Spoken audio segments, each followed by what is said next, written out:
Welcome to Backroom Breakdown with Lauren, your analysis of local, state, and federal politics. This is DITV's weekly politics segment where I'll discuss important political events impacting Iowa City. I'm your host, Lauren Johnson. President Joe Biden gave his first State of the Union address Tuesday night to a joint session of Congress. Last year, Biden gave a joint address to Congress, which is similar to the State of the Union, but given in the first few months of a presidency. His address lasted over an hour, but here are a few highlights from it.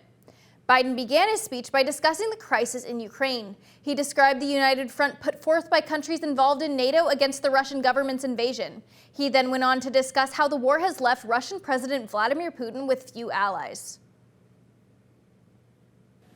Putin is now isolated from the world more than he has ever been. Biden also included other Russian leaders in his stance on sanctions against Russia. The United States Department of Justice is assembling a dedicated task force to go after the crimes of the Russian oligarchs. We're joining with European allies to find and seize their yachts, their luxury apartments, their private jets. This follows the Biden administration's use of sanctions against Russia, which has proven debilitating to the nation's economy. Turning toward domestic policy, President Biden targeted the high price of prescription medication in the United States. Cut the cost of prescription drugs.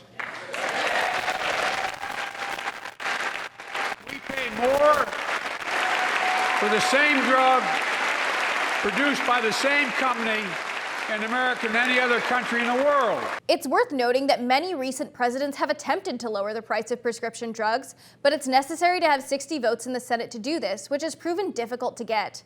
Along with this, President Biden called for a limit on the cost of insulin at $35. Currently, insulin costs $10 to make and thousands of dollars to buy, which makes it inaccessible for many Americans. In addition to discussing the high prices of necessary medications, Biden discussed the rising inflation, which has been increasing costs of many things in America and has proven debilitating for some Americans. Biden's plan for what to do about this inflation was simple. Quote, lower your costs, not your wages, end quote. This goes along with the Democratic Party's push in recent years to increase the minimum wage to $15 an hour. President Biden also discussed the COVID-19 pandemic and said America is ready should a new variant emerge. I can't promise a new variant won't come, but I can promise you we'll do everything within our power to be ready if it does. Biden continued by saying he hopes to keep businesses and schools open, and it's time to get Americans out of the house and back to work. He also announced that the United States government will have another round of free COVID tests available to Americans starting next week via the link covidtest.gov. Gun control was another main topic of the State of the Union address, with Biden calling for more regulation of gun sales and availability.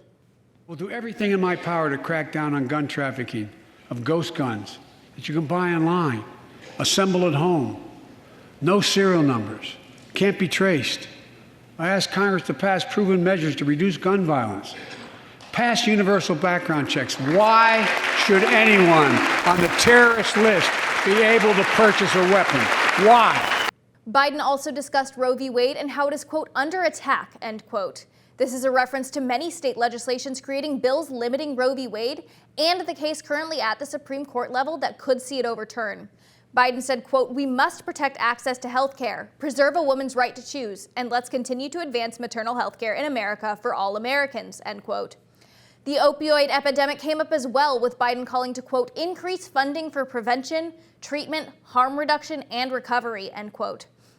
President Biden ended his speech by saying the State of the Union is strong. So on this night, on our 245th year as a nation, I've come to report on the state of the nation, the State of the Union. And my report is this: the State of the Union is strong because you, the American people, are strong. Iowa Governor Kim Reynolds was selected to give the GOP rebuttal to President Biden's State of the Union last night. Reynolds was highly critical of the Biden administration in her rebuttal and had a few key talking points in her speech. She criticized Biden's foreign policy, referencing the withdrawal from Afghanistan and the lead up to the current situation in Ukraine as situations President Biden has mishandled, in her opinion. She discussed the differences in COVID prevention policy between Democrats and Republicans. Republican governors faced the same COVID-19 virus head-on. But we honored your freedoms and saw right away that lockdowns and school closures, they came with their own significant cost. that mandates weren't the answer. And we actually listened to the science, especially with kids in masks and kids in schools. The Biden administration's COVID policy has been largely influenced by guidance from the Center for Disease Control, so they have been listening to scientists. Masks were proven effective in preventing the spread of COVID-19, and they were proven to not limit breathing ability. And Biden actually said that lockdowns and school closures needed to end in his State of the Union address. So both parties are in agreement that children should be back in schools. Reynolds focused largely on schools in her rebuttal and stated that parents, quote, have a right to know and have a say in what is being taught, end quote. This is in reference to the bills in Republican-led states across the country, including Iowa, limiting what can be in a school library and what can be taught to students. Reynolds also referenced legislation that passed on Tuesday in Iowa, which she said reduced the tax rate to 3.9%.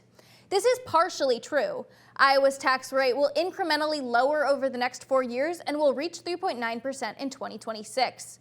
Reynolds concluded her speech by agreeing that the State of the Union is strong, but only because of Americans who are willing to take responsibility. Because you've shown that the soul of America isn't about who lives in the White House.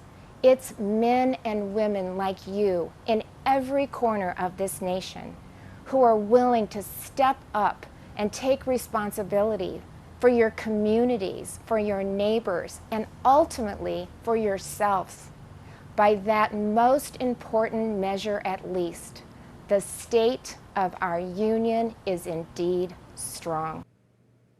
Ultimately, Reynolds' rebuttal outlined a lengthy list of GOP criticisms of Biden's first year in office, while Biden's address focused more on the strengths of his first year and where America can go from here. He acknowledged areas where America can improve and provided ways to allow that to happen. But both parties were in agreement that the State of the Union is strong because of the American people. Thanks for tuning into Backroom Breakdown. I'll be back next week with more of the latest political news affecting Iowa City, Iowa, and the USA. I'm Lauren Johnson. Have a great day.